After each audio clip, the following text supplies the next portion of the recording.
السلام علیکم ورحمۃ اللہ وبرکاتہ۔ ایک مخلص دوست نے کچھ اچھی باتیں پوسٹ کی۔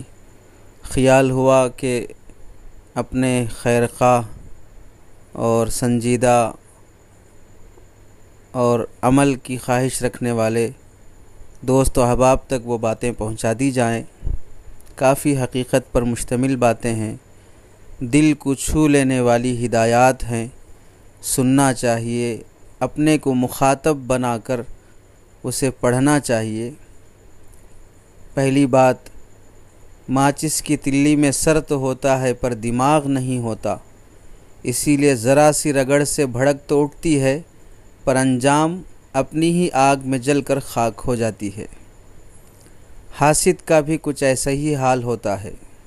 جو لوگ حسد کرتے ہیں انہیں سر تو ہوتا ہے پر دماغ نہیں ہوتا، وہ دوسروں کے پاس موجود نعمت کو دیکھ کر ان سے جلنا، ان سے نفرت کرنا، ان کے مال کو، ان کی عزت کو اور ان کے پاس موجود اللہ کی دی ہوئی نعمتوں کو ٹھیس اور تکلیف پہنچانے کی پلاننگ کرتے ہیں، جس کا نتیجہ یہ ہوتا ہے کہ وہ ماچس کی تلی کی طرح اپنے دل میں چھپے ہوئے حسد کے انجام کو خود ہی پاتے ہیں۔ حاسد جس پر حسد کرتا ہے اس کی نعمتوں کو حاصل تو نہیں کر سکتا، مگر چاہتا یہ ہے کہ وہ ان نعمتوں سے محروم ہو جائے۔ حسد کی آگ اتنی بری ہے کہ نیکیوں کو برباد کر دیتی ہے اور خدا کی تقسیم اور خدا کے فیصلے اور اس کی قضا پر، تقدیر پر ناراضگی کی علامت ہوتی ہے۔ دوسری بات، مینڈک کو چاہے سونے کی بنی کرسی پر ہی بٹھا دیں پر وہ چھلانگ لگا کر واپس دلدل میں ہی جانا پسند کرتا ہے۔ اسی طرح کچھ انسان ہوتے ہیں، ان کو آپ جتنی مرضی عزت افزائی دیں، انہیں احترام دیں، انہیں مقام دیں، پر انہوں نے اپنے سلوک، اخلاق، اپنے برتاؤ سے اپنے آپ کو کم ظرف کر کے ہی رہنا ہوتا ہے۔ بعض لوگوں کے لیے عزت سازتی نہیں ہے، ان کو احترام اچھا نہیں لگتا ہے، اسی لیے کسی نیک دل نے کہا ہے کہ جو خود اپنی عزت کرنا نہیں سیکھتا، لوگ بھی اس کی عزت نہیں کرتے ہیں۔ تیسری بات، جنازے میں شامل ہونے کے لیے لوگ دوسرے ملکوں سے بھی آتے ہیں، جبکہ فرض نماز کے لیے پاس کی مسجد میں بھی جانا مشکل لگتا ہے۔ چوتھی بات، جب انسان اپنی غلطیوں کا وکیل اور دوسروں کی غلطیوں کا جج بن جاتا ہے تو فیصلے نہیں بلکہ فاصلے ہونے لگتے ہیں۔ اپنی ہر غلطی کی صفائی وکیل کیا کرتا ہے؟ اپنے موکل کا کیس لڑتا ہے، سچا ہو یا جھوٹا ہو، اسے پیسے ملتے ہیں، اس لیے اپنے موکل کی ہر غلطی کی صفائی پیش کرنے کی کوشش کرتا ہے۔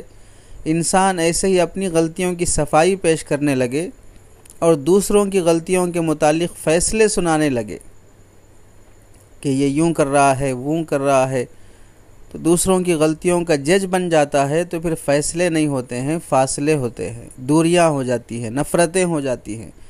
آدمی کو چاہیے کہ اپنی غلطیوں کا جج اور دوسروں کی غلطیوں کا وکیل بنے، صفائی اپنی نہیں، صفائی دوسرے کی پیش کرے۔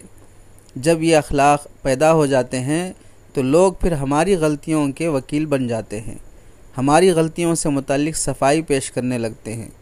لوگوں کا حال یہ ہے کہ اپنے جسم پر چڑھے ہوئے سانپ بچھو سے بھی فکر نہیں ہے، دوسروں کے جسم پہ بیٹھی ہوئی مکھی اڑانے اور بھگانے کی فکر میں لگے ہیں۔